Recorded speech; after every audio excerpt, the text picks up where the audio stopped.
In this video, I'm going to chat about my experience in taking the ASME Y145-2009 Senior Certification Exam.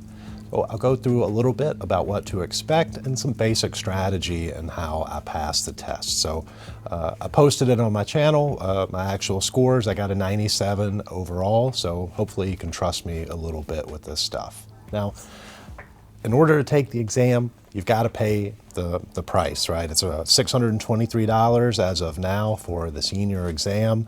It's not cheap. You also have to prove that you have 5 years of experience in using GD&T.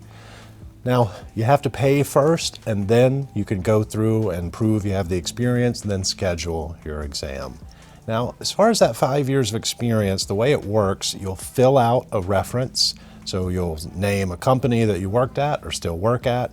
You'll give ASME a reference, so it could be a manager, or supervisor, or really anybody that worked at that company that can vouch that you used GD&T while you were there and you were using it during the time that you specify. But what ASME will do, as soon as you punch in that reference information and give them an email address, they'll shoot off an email to whoever you tell them to. Your reference will get an email. I don't exactly know what it says, but basically, did this person use GD&T during this time frame? If your reference answers yes, ASME within a day or two verifies it and you're good to go. So that whole process only took me 3 or 4 days to get that done. After your references are cleared, you can schedule your exam. So ASME uses a Prometric, which is a testing service. They don't just do ASME tests. So apparently the facility I went to, they have like 500 different professional certifications that they do. So when I took the exam, the person checking me in had actually never even heard of ASME or didn't know what the exam I was taking was. They apparently had never done it before. So I don't know how many people take the technologist or senior certification, but at my specific experience, not that many. Now, you can schedule it. For me personally, in the Northeast, it was about a month out and the location was about an hour away. I probably could have gotten somewhere closer, but I would have had to wait more than a month. So keep that in mind. I don't know if it's like that everywhere, but you know, it took at least a month for me to after paying and getting my references to schedule the exam. So scheduled it on a Tuesday, 9 o'clock in the morning. When you go to take the test, Prometric will give you instructions. I would say they're not quite thorough enough. If you've ever gotten on an airplane at a local, like a really tiny airport, it's kind of like going through a TSA at a really small airport. It's basically a small room. They got a little metal detector. They're gonna make you empty your pocket, so don't think you can bring like a piece of gum or mints with you. You'll have to put that in your locker or throw it away. You can't bring anything in there with you except a scientific calculator. They will give you scratch paper and they'll give you pencils. You don't wanna mess around with this. They're really serious about cheating. If you somehow got in there with a cell phone or a camera, they will kick you out. They take it very seriously.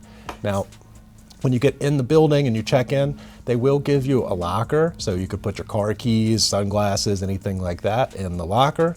You could bring your cell phone in if you want. I left mine in the car just so I wouldn't accidentally check it during a break, and they wouldn't, I didn't want them to think I was cheating or something. So I left almost everything I could in the car. The other thing you need to bring in with your scientific calculator is your driver's license. You have to keep that with you. You don't want to put that in your locker. So driver's license, scientific calculator. Now, after you get checked in, they'll sit you down at a computer. The test will already be going.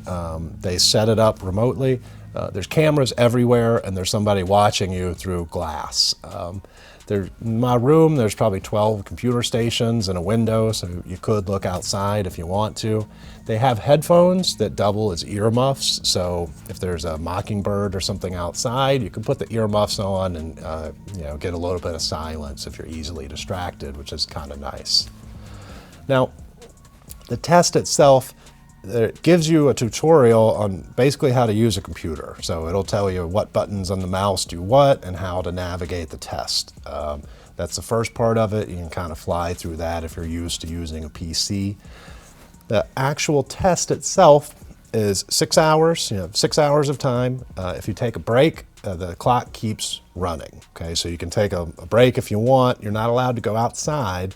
You can walk around the building, use the restroom, go to your locker, but the clock is always running. You only have 6 hours from when you start the test. Now there's 150 questions. The test is set up where you see one question at a time. You can go forward, backwards, you can mark the question, you can either answer or not answer the question. So my basic strategy was, if I knew the answer and I was 100% sure, I'd just answer the question and hit next. If I had no idea what the answer was, I would not answer the question, and you can mark it and review it later. If I wasn't sure, I'd go ahead and answer it and then mark it. I did that for 150 questions, which took me about an hour and a half. And then it'll give you a big list of all the questions, and it'll show you which ones you answered, which ones you didn't answer, and which ones are marked. You can choose to go through only the ones you marked, which is really convenient because the questions, at least at my facility, have a serious delay. So when you hit next, there's a 1, 2 question shows up. So when it's 150 questions and you're trying to get through them pretty quick, it got really irritating for me. I wanted to hit the button and have it go to the next question, but there's like a 2-second delay there. So being able to sort the questions by the ones you marked was pretty handy for me. So that's what I did. Went through 150, went through the ones I marked, tried to answer those, and then I went back through the 150 and skipped all the ones I was sure what the answer was, and then redid my calculations for a couple of the questions. Now, as far as the content of the actual exam, you can get the breakdown for free from ASME. It's called the ASME Geometric Dimensioning Tolerancing Professional Certification Applicant Information Handbook. It kind of looks like this. It's free on the ASME website. The big piece of information you want to know out of this is the distribution of questions. So 10% of the questions are scope, general dimensioning, and symbology. 30% are datum referencing, 5% form, 5% orientation, 25% on location tolerances, 20% on profile, and then 5% on runout. So the way the exam works is you have to get 50% in each of those categories. So those categories that are only 5% out of 150, that's 8 questions, give or take 1 or 2. Now, that's not exact how many questions it's going to be, but what's important is that, say you miss 5 questions and they all happen to be on form tolerances, you could fail the exam even if you got, like a 95% overall. You really want to focus on those 5% chapters and really know runout, orientation, form, which are all 5%, and then the 10% is scope and general dimensioning and symbology. Those can really trip you up. As for the rest of the exam, there's a lot of questions that really make you think about composite position and composite profile. You have to know the fixed and floating fastener formulas because you will have to do those calculations. There's a bunch of questions about virtual condition, including virtual condition as it applies to composite position. So you need to know exactly when the pattern locating tolerance zone framework applies or when the feature locating tolerance zone framework applies. There's a bunch of questions, at least on my exam, on coaxial position. So it's important to know which datums matter when you're thinking about things like parallelism or the coaxiality of the holes to each other. Same thing with profile, a bunch of composite profiles. There's a couple questions where it had 3 segments on the feature control frame, including the a form on top, individual. So it'd have a couple features and then individual form tolerance, then the pattern locating tolerance zone framework, and then the feature locating tolerance zone framework.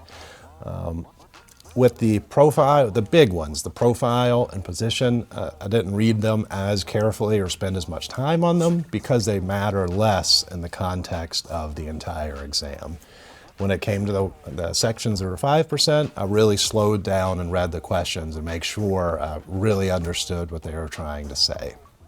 Now, The exam took me 2.5 hours. I didn't take any breaks. I really wish I had brought a bottle of water to put in my locker so I could, have a drink or whatever.